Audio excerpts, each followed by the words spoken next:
All right, and we are here now with Joar Jakobsson. Did I say that right? Please tell me I said that right. Yeah, it's perfect. Fantastic. I have a long tradition of butchering people's names, so I only half messed up this time.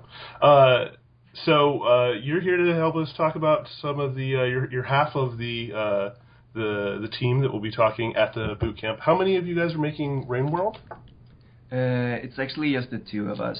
Okay. So basically, I'm on programming and animation of the creatures, and James is doing music, and also he's doing the rooms, like the level design. And it's a very, very, very big world, so there have been a lot of work with doing all the rooms.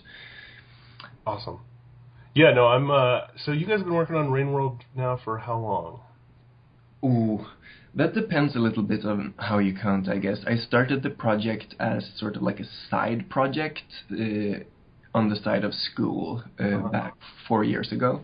And then James joined, and then we did a Kickstarter, and that's where the project sort of like took its current form. And that would be 2 years ago now. Okay, fantastic. Yeah, I remember seeing that. I think it was the Kickstarter is probably when I first saw it,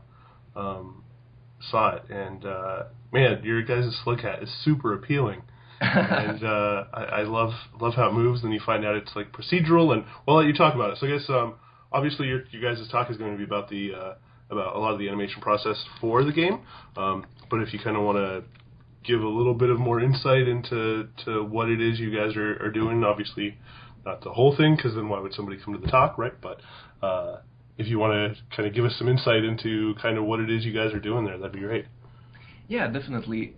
So I guess as most people can see, it's a form of procedural animation, and basically what I do with the animation is that I divide the creature up into several 2D vectors, and then I lock those vectors at a certain distance from each other, and they basically like drag or push on each other as they move, and from that base I build the creatures, and like that would be the skeleton of the creature. That's like the base level, and then on top of that I basically draw like a puppet that follows with the dots as they move and interact, and that's the thing you see on the screen.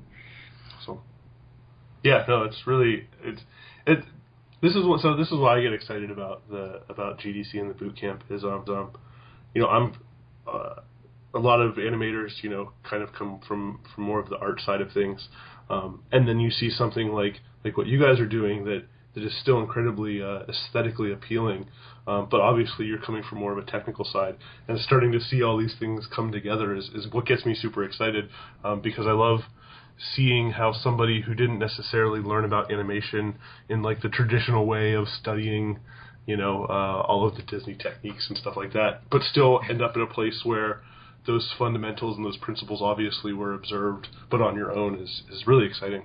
Yeah, thank you very much. I think actually you have a point there. Like it's I'm sort of coming into animation from a different angle, but I sort of like end up in the same place as the people who actually are the people who are actually doing animation end up in the way that's like, I don't know, like in animation they have these terms, right? They say like stretching and squeezing and all of these things, and obviously I didn't learn those in like an animation school, but doing it this way I sort of like achieve a little bit of that still, so it looks a little bit similar to classical animation, but it's coming from a different angle.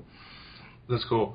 Now, where did and if this is getting too much into your talk, you can save it for that, obviously. But where would you say you kind of find like your inspiration, or how do you sort of when you get stuck with a new creature, what is kind of your way of breaking that down or thinking about how you're going to bring it to life? That's a difficult one. So do you mean technically stuck or creatively stuck? I guess it would probably more creatively. Yeah. Yeah. Yeah, I guess we have been working within this project for a long time, right? So by now we sort of have a concept for what the world should look like and what the world should feel like, and then obviously like working with an overarching creative sort of theme like that, you also want to go out on an angle from time to time and like try something new, because you don't want everything to be completely conform, but still you can refer back to that and like see, does this fit in or does it not fit in? And I think basically that's what I'm trying to do, and also of course consulting James, like do you think this is good? What do you think should change? Do you think it fits into the world, etc. Very cool. Yeah, no, I'm really excited to see what you guys have, especially once I start seeing all the video of the stuff come together as you guys are explaining it, right? It gets me really excited, and I think this is going to be one of those talks that people walk away, and it lets people who aren't necessarily animators go, oh, there's a way that I can approach animation. And then I think it also gives animators a way of approaching other disciplines as far as how they want to sort of communicate ideas or things like that. Which I think is You're really putting awesome. the bar pretty high here. Oh no! Look. Here's the reality. Like, I think you guys have done great stuff. We had a couple years ago. We had David Rosen do a 3D procedural talk that people loved, and he's been telling us, like the last 2 years, he's like, why haven't you guys got the Rainworld team? They're amazing stuff. So. Awesome. Don't worry. You guys have already done the hard part, right? Like, you've already come up with something great. I also think it's very funny I also think it's very nice to see like how recently procedural animation has started to get a little bit of more spotlight in many projects, right? It's sort of becoming a thing, and I think that's really cool. Yeah. It's really exciting. So now, is this your first time making it out to GDC? Yes, it is. Awesome. Definitely. So that's very exciting.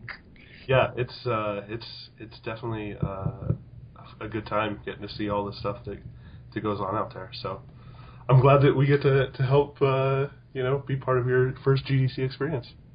Thank you, sir.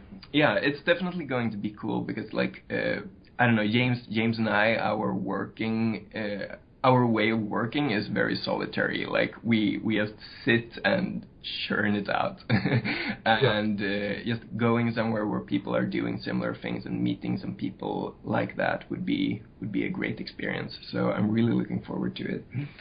Yeah, it's gonna be great.